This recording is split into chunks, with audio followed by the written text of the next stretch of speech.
Hi everyone, this is Dr. Suganya, Associate Professor at Department of Computer Science in Dr. S.N.S. Rajalakshmi College of Arts and Science.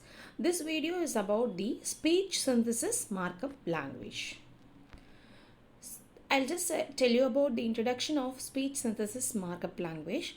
That is, it is shortly called as SSML. That is, SSML is the acronym of Speech Synthesis Markup Language.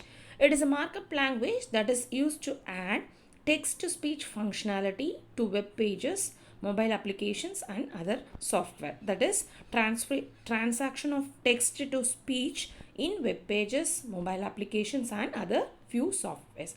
It also provides a way to control the speech synthesis process, such as setting the voice, speed of the voice and volume of the speech. So the way to control the speech synthesis process is, first we have to set up the voice, we have to adjust the speed and we also have to adjust the volume of the speech.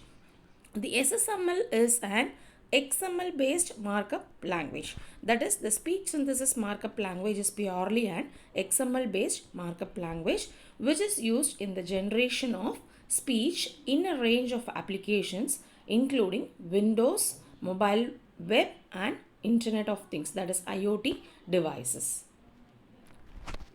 The next slide is about the basic structure of SSML, that is speech synthesis markup language. So this SSML is written in XML format, which is a markup language used to describe the data.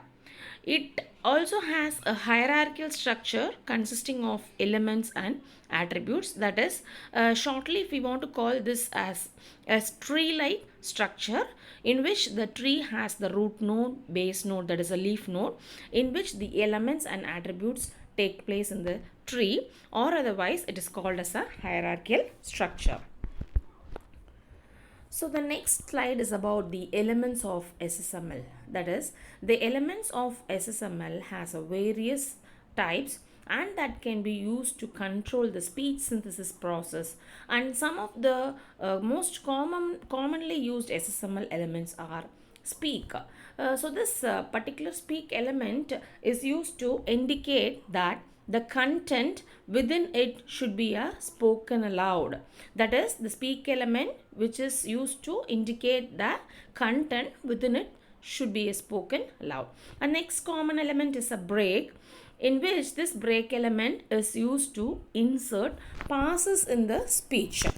And the next element is emphasis. So emphasis is an element, a common element, which is used to add emphasis to a particular word or a phrase.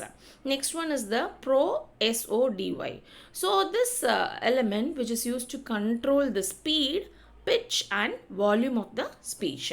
And next element is the say as. That is, this particular element is used to specify how a particular text should be pronounced. So the last and final slide is about the conclusion of this SSML. So overall, if we see means, that is this SSML, it is one of the powerful tool for adding text to speech functionality to various applications, and it is also used in becoming more widespread as now the technology improves. So that in a conclusion, we people clearly tells that this speech to, that is text to speech or speak to text is a one of the powerful technology. Now it is widespread in all over the world and now most of the peoples are using it. The speech synthesis markup language also has few attributes. That is, it can be used to modify the behavior of elements, and some of the most commonly used attributes are the voice, rate, volume and pitch. And these four things are the most commonly used attributes in the SSML. Let us see one by one how the attributes can be used. Now the voice attribute can be used to specify the voice that is to be used for speech. And the rate attribute, which is used to set up the speed of the speech. The volume attribute, which is again used to set up the volume of the speech. And finally the pitch attribute, which is used to set up the pitch of the speech. And these four are the commonly used attributes, most commonly we are using in order to translate the speech to text or text to speech. And these are the few questions that has been arised in my mind during during the video preparation. That is, in order to assess the students about this SSML, we can choose a question like the name of the various elements used in the SSML and explain about the attributes in SSML. And this is the reference for the about topic. Thank you.